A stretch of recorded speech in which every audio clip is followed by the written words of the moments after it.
ये oneness of humanness का दिन है, जो हमें जोड़े, साथ लाए, वही तो योग है। जो दूरियों को खत्म करे, वही तो योग है। कोरोना के इस संकट के दौरान दुनिया भर के लोगों का my life my yoga video blogging competition में हिस्सा लेना इस बात को दिखाता है कि योग के प्रति उत्साह कितना बढ़ रहा है, कितना व्यापक है। साथियों, इस साल अंतर्राष्ट्रीय योग दिवस की theme yoga at home and yoga with family ये तय हुई है। आज हम सब सामूहिक कार्यक्रमों से दूर रहकर घर में ही अपने परिवार के साथ मिलकर योग कर रहे हैं। बच्चे हो, बड़े हो, युवा हो, परिवार के बुजुर्ग हो, सभी जब एक साथ योग के माध्यम से जुड़ते हैं तो पूरे घर में एक ऊर्जा का संचार होता है। और इसलिए इस बार का योग दिवस, अगर मैं दूसरे शब्दों में कहूं तो ये भावात्मक योग का भी दिन है। हमारी फैमिली बॉन्डिंग को भी बढ़ाने का दिन है। साथियों, कोरोना पैंडेमिक के कारण आज दुनिया योग की जरूरत को पहले से भी अधिक गंभीरता से महसूस कर रही है। अगर हमारी इम्यूनिटी स्ट्रांग हो तो हमें इस बीमारी को हराने में बहुत मदद मिलती है। इम्यूनिटी को बढ़ाने के लिए योग की अनेक विध विधियां हैं, अनेक प्रकार के आसन हैं। वो आसन ऐसे हैं जो हमारे शरीर की स्ट्रेंथ को बढ़ाते हैं, हमारे मेटाबॉलिज्म उसको शक्तिशाली करते हैं। लेकिन कोविड-19 वायरस खासतौर पर हमारे श्वसन तंत्र यानी कि रेस्पिरेटरी सिस्टम पर अटैक करता है। हमारे रेस्पिरेटरी सिस्टम को स्ट्रांग करने में जिससे सबसे ज्यादा मदद मिलती है वो है प्राणायाम। प्राणायाम यानी एक प्रकार से ब्रीथिंग एक्सरसाइज है। सामान्य तौर पर अनुलोम विलोम प्राणायाम ये एक प्रकार से पॉपुलर भी हैं, आप भी जानते हैं और लोग भी जानते हैं, करके भी दिखाते हैं। ये प्रभावी भी है। लेकिन प्राणायाम के अनेक प्रकार हैं। इसमें अगर आप प्राणायाम को जानने वालों से मिलोगे तो बताएंगे शीतली है, कपालभाति है, भ्रामरी है, भस्त्रिका है, बहुत है, अनगिनत है। अब तो नए नए जुड़ते भी चले जा रहे हैं।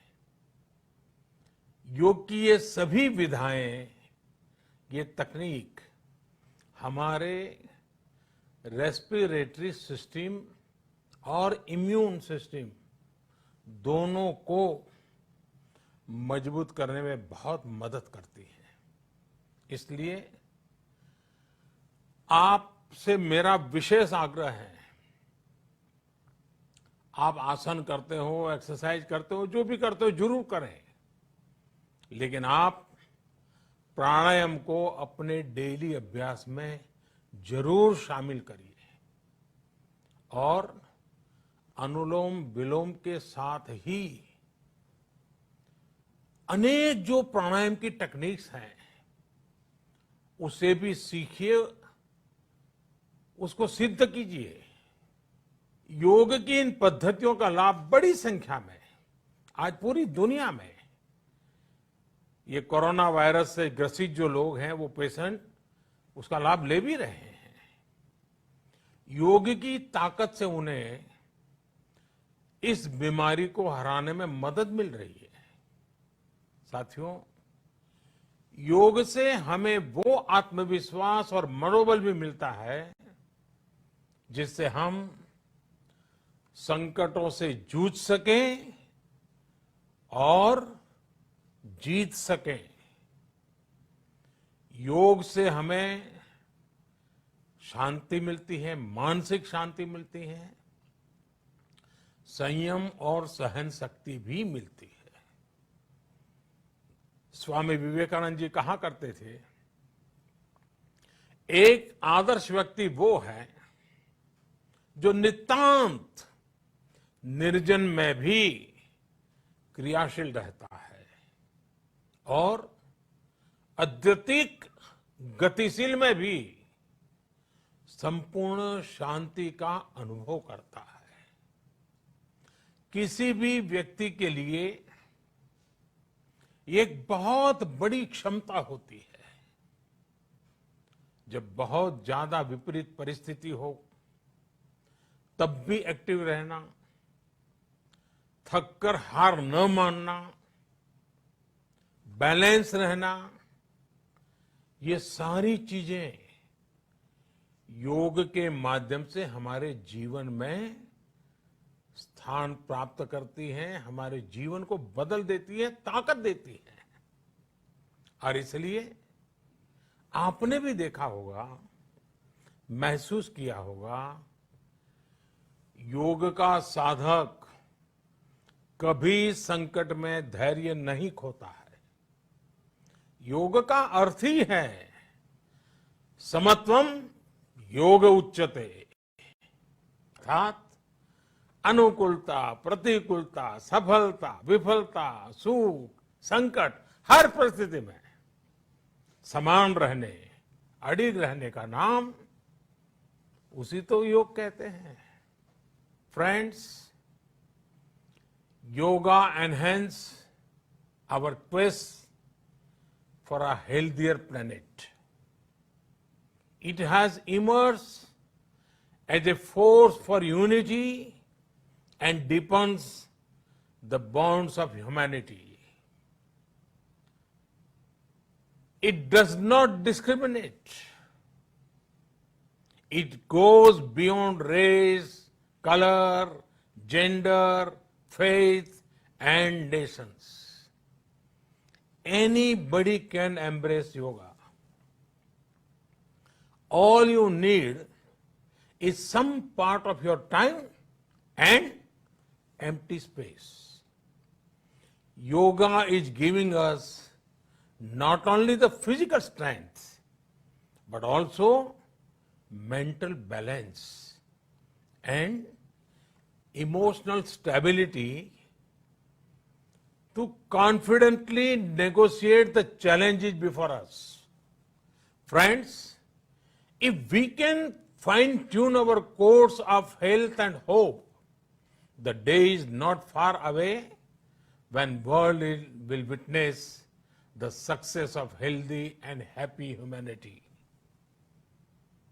Yoga can definitely help us make this happen. साथियों, जब हम योग के माध्यम से समस्याओं के समाधान की बात कर रहे हैं, दुनिया के कल्याण की बात कर रहे हैं, तो मैं योगेश्वर कृष्ण के कर्मयोग का भी आपको पुनः स्मरण करना चाहता हूं। गीता में भगवान कृष्ण ने योग की व्याख्या करते हुए कहा है, योगः कर्मसु कौशलम, अर्थात कर्म की कुशलता ही योग है। Efficiency in action is yoga. ये मंत्र सदा सर्वदा हमें सिखाता है कि योग के द्वारा जीवन में अधिक योग्य बनने की क्षमता पैदा होती है। अगर हम अपना काम अनुशासन से करते हैं, अपना दायित्व निभाते हैं, तो भी एक तरह का योग ही है। साथियों, कर्मयोग का एक विस्तार और है।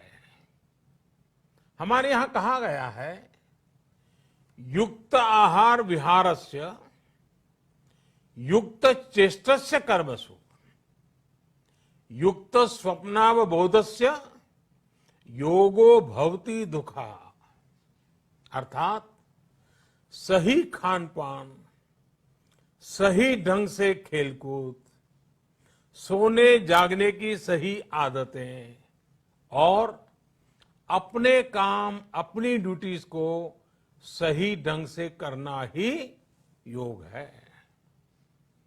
इसी कर्मयोग से हमें सभी तकलीफों और समस्याओं का समाधान मिलता है। इतना ही नहीं, हमारे यहां निष्काम कर्म को बिना किसी स्वार्थ के सभी का उपकार करने की भावना को भी कर्मयोग कहा गया है। कर्मयोग की ये भावना भारत के रग रग में रची बसी है। जब भी जरूरत पड़ी, भारत के इस निस्वार्थ भाव को पूरी दुनिया ने अनुभव किया है। साथियों, जब हम योग से चलते हैं, कर्मयोग की भावना से चलते हैं, तो व्यक्ति के तौर पर, समाज के तौर पर, देश के तौर पर हमारी शक्ति भी कई गुना बढ़ जाती है। आज हमें इसी भावना से संकल्प लेना है।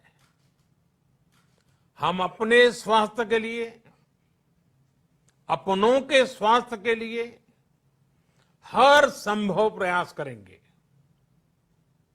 एक सजग नागरिक के रूप में हम परिवार और समाज के रूप में एकजुट होकर आगे बढ़ेंगे। हम प्रयास करेंगे कि yoga at home and yoga with family को अपने जीवन का हिस्सा बनाएं। ये सिर्फ एक दिन के लिए नहीं होना चाहिए। और अगर हम ये करेंगे तो हम जरूर सफल होंगे, हम जरूर विजयी होंगे।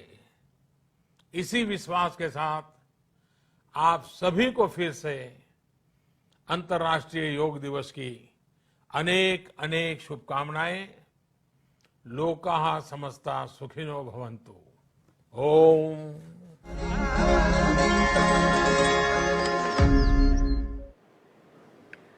माननीय प्रधानमंत्री श्री नरेंद्र मोदी जी का अंतर्राष्ट्रीय योग दिवस के उपलक्ष्य में राष्ट्र के नाम ये संदेश हम उनका